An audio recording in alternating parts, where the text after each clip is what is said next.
As someone who's been in the real estate business for 20 years, switching companies was not an easy decision. But after 6 months at Real Broker, I can honestly say this move has completely reshaped my business. And if you're thinking about the company that you're going to go to, or maybe you're thinking about making a change, trust me, you'll want to hear what I've learned. It's not just about better systems and collaboration. It's about a whole new level of support and opportunity that I never thought was possible. Now, if I'm being completely honest, this is a video that I didn't think I would ever make. And the primary reason is because there's a lot of videos out there talking about Real Broker and why it's cool and all of that stuff. And I thought, why would I do a video like this? Why do people care what I have to say?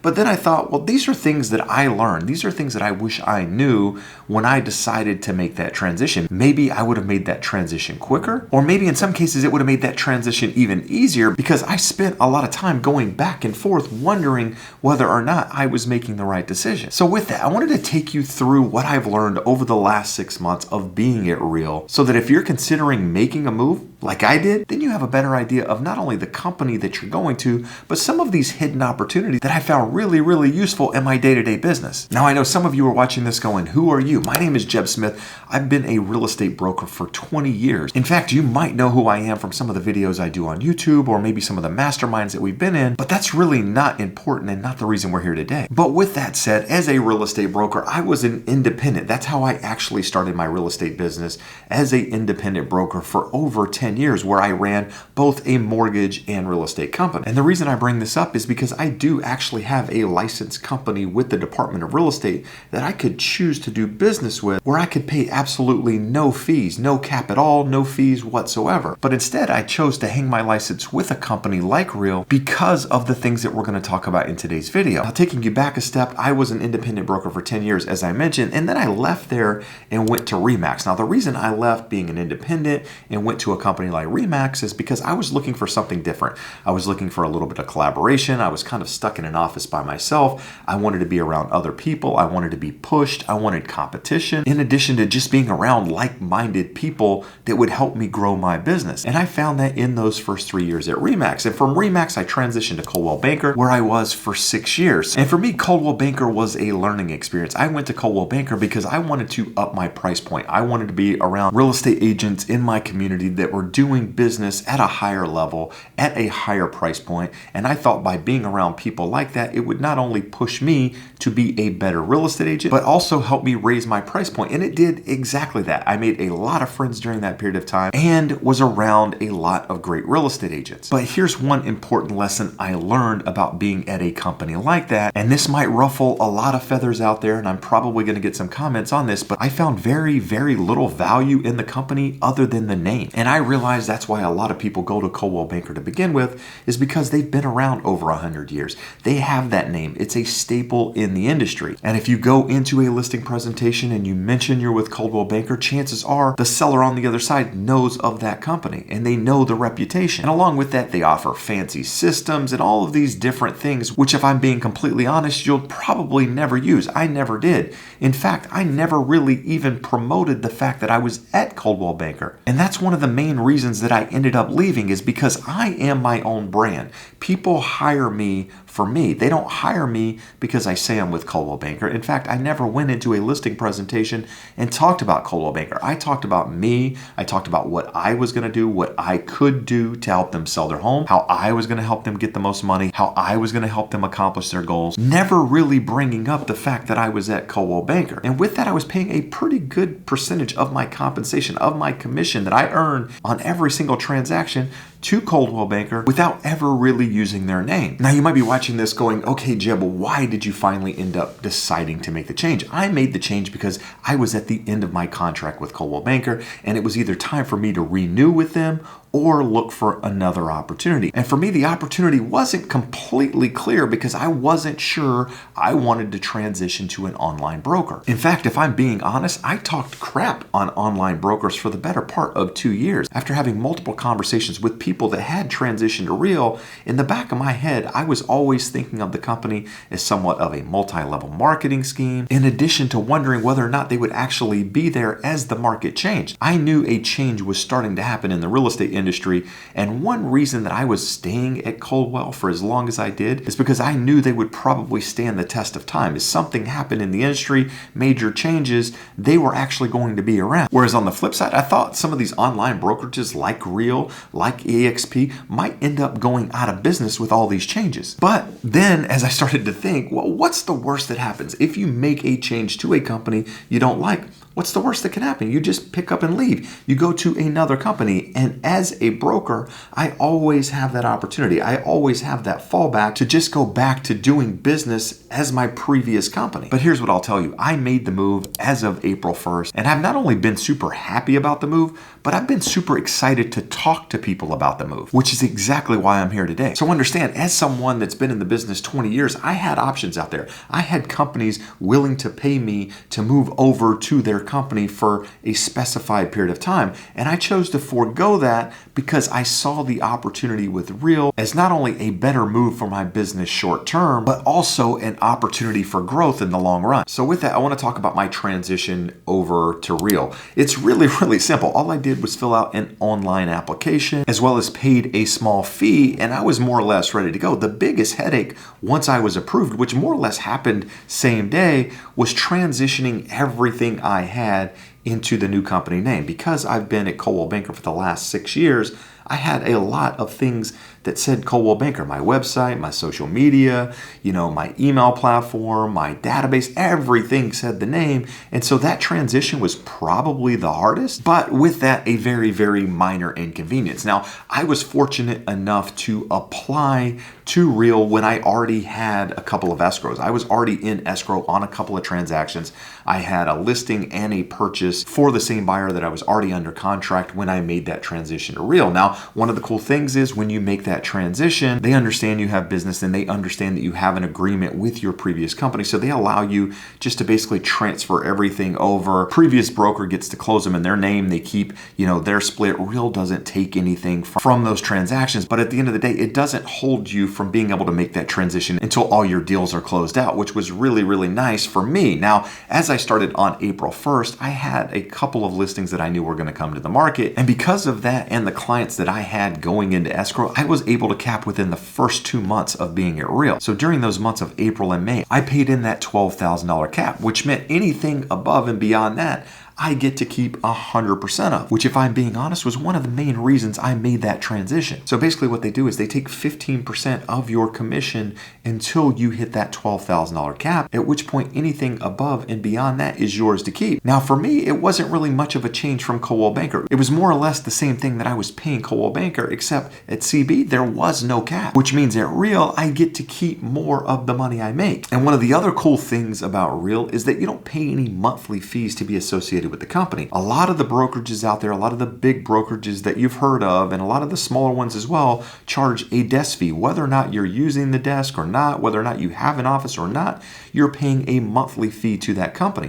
One of the cool things about Real is there are no monthly fees. So if you're not doing business, you're not paying them any money. Now, the last thing I want to talk about when it comes to compensation and getting paid, it's very easy. They do CDAs on every single transaction, which is really cool. So you basically just have a document that you or your TC or whoever works for you forwards to escrow so that when that deal closes, you actually get paid the same time that Real gets paid. The money gets deposited directly into your account. Or in some cases, you might get a check. But either way, you're not sitting around waiting on a check to be cut. And the same thing is true when it comes to leases. For those of you out there that do leases with companies, one of the very cool things about Real and their platform is that you can send a link to the property owner, the person that's supposed to pay you, and they can take a photo of the check and it will deposit directly into Real's bank account where you more or less get paid immediately versus them sending you a check, then you in turn having to send it into the company and so on and so forth. Now, for those of you who don't do leases, it doesn't really matter, but it's just a cool piece of technology that they offer that makes business way more convenient. Now, the next thing I want to talk about is the stock benefit with Real. Now, this is one of those things I underestimated. I didn't really put too much thought into it because I didn't know if I would actually contribute. I wasn't 100% sure how it worked, but now that I'm there, it's one of the things that I look forward to the most. So basically how it works is whenever you close a transaction with Real, you have the opportunity to buy company stock. Now, the way I did it is I didn't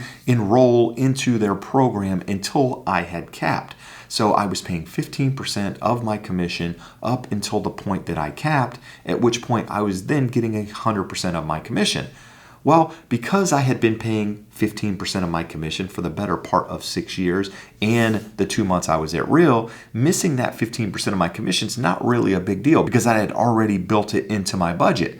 So once I had capped at Real, I decided to enroll in their stock program, which basically meant that every single time I closed a deal, 15% of my check went to buy company stock. And based on how much stock you purchase, Real will actually match a percentage of the amount you're contributing to buy you additional shares of that stock. Now understand, these are RSUs that can't be redeemed immediately, but after 3 years of staying at the company, you'll have access to that stock. But either way, it goes into your portfolio.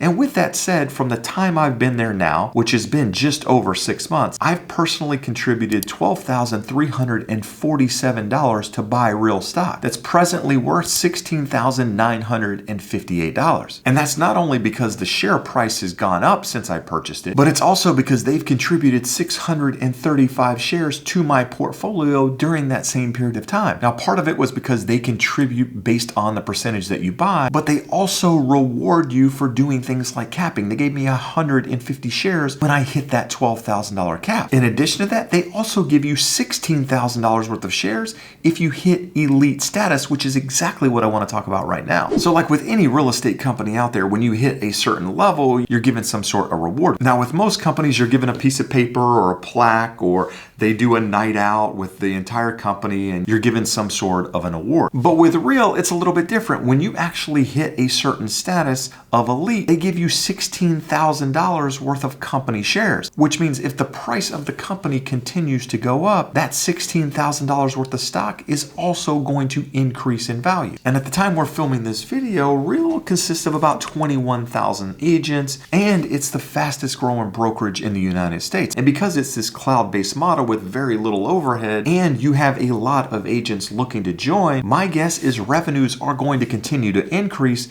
which is going to translate directly into that share price, meaning that the value of the stock that I own today is probably going to be worth considerably more in the future. Now, if you're watching this going, Jeb, well, how do you hit elite status? Well, this is one of the things that I was actually pleasantly surprised on. When I came to the company, I thought that the only way to hit elite status was to hit $500,000 in gross commission income. Now, as a real estate agent who's been in the business 20 years, hitting $500,000 in GCI isn't easy, especially with the changes happening in the market with buyer compensation, affordability. All of those things play in to the number of transactions that you're doing, which translates into your bottom line. And with that, there's been plenty of years in my career where I didn't hit $500,000 in GCI. So by no means is that a certainty, but I found out after joining, in fact, about 2 weeks ago, that there's another way to hit elite status. And that's by paying $6,000 in post-cap fees, which essentially translates into closing 21 transactions after you've capped. Now, if you're watching this going, Jeb, what does all that mean? Well, when you're actually paying towards your cap, that 15%, you're not paying any additional fees at that time. You're just paying to meet that cap. But once you hit that $12,000 cap and you're no longer paying a percentage of your commission to the company, every single time you close a transaction, you're paying $285 to the company to more or less cover your E&O and that sort of thing. Which basically means if you close 21 transactions after you cap, you're going to hit that $6,000 in post-cap fees. Now, hitting that $6,000 in post-cap fee can come from leases. It can come from referrals. If you do an out-of-state referral to a broker in another area, you get a check.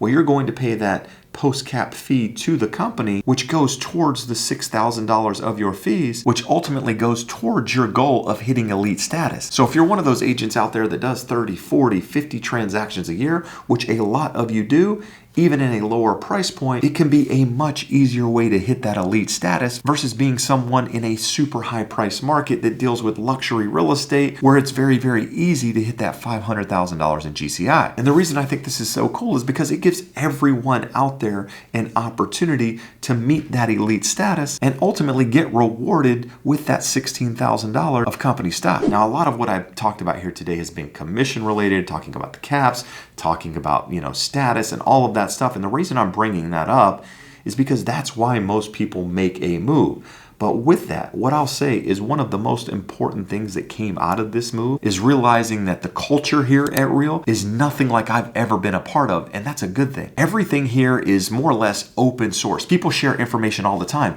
We're currently using Workplace as a company chat, and when someone posts that they have something, they're more or less willing to share everything to everyone, even the people in their market, which in turn creates this really collaborative culture. On top of that, you have free access to training. You have webinars going on every single day from top agents, from people helping you learn different systems, and it's all completely free of charge. On top of that, we at Real have the most powerful leader in the real estate industry when it comes to wanting their agents to succeed. I'm fortunate enough to be in Orange County where Sharon lives. I've had an opportunity to see him speak multiple times. And not only am I impressed in the way he manages the company, but the way he goes out of his way for his agents in order to help them win listings. He's out on listing appointments with clients. How many companies do you know where the CEO of the company is going out with a listing agent in order to help them win business? Or on the flip side, how many times is the leader of your company filming a video to the seller of the house that you're trying to win the listing on, helping them understand Real, helping them understand the culture,